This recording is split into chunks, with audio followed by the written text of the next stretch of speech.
بھاڑ میں جائے گھر اور سارے گھر والے، نوکر سمجھ رکھا ہے مجھے۔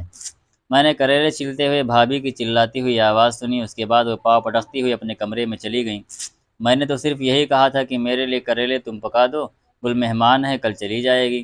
امی جی نے نم آنکھوں سے کمرے میں داخل ہوتے ہوئے کہا۔ بعد ازاں وہ سارے شکوے کرتی رہیں، بہو یہ کرتی ہے وہ کرتی ہے وغیرہ۔ میں نے امی جی کو دلاسا دیا اور کریلے پکانے چلی گئی۔ بھائی جان نے گھر میں داخل ہوتے ہوئے فروٹ کا شاپر امی کو دے کر ان کی طبیعت پوچھی۔ پتر آج بہو کی کچھ طبیعت ٹھیک نہیں لگتی، جا اس کے پاس ذرا تسلی دلاسا دے، بچے اسے بہت تنگ کرتے ہیں، تھک گئی ہے شاید۔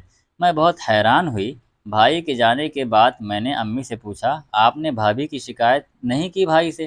چلے وہ میاں بیوی ہیں، ان میں جھگڑا کرانا بہت بڑا گناہ ہے، اور پھر میاں میرا پتر ہے، گھر بیوی بساتی ہے، ماں تو بس دعا کے لیے ہوتی ہے، اور اس کی خوشی اس کی بیوی ہے اور میری خوشی میرا پتر ہے، بس میری نو خوش تو میرا بیٹا خوش، اور وہ خوش تو میں بھی خوش۔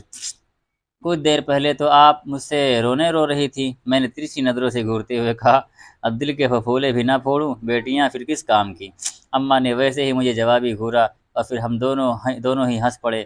کچھ دیر بعد دسترخوان پہ سب مل کے کھانا کھا رہے تھے۔ بھابھی نے بعد میں مجھ سے خوشگپیاں کرتے کڑاہی بنائی تھیں، کریلے میں نے اماں کے لیے بنا دیے تھے۔ ہنستے مسکراتے رحمتیں ایسے ہی دسترخوان پہ اتاری جاتی ہیں۔ ایک ماں کا نظم و ضبط پورے کنبے کو خوشحال رکھ سکتا ہے۔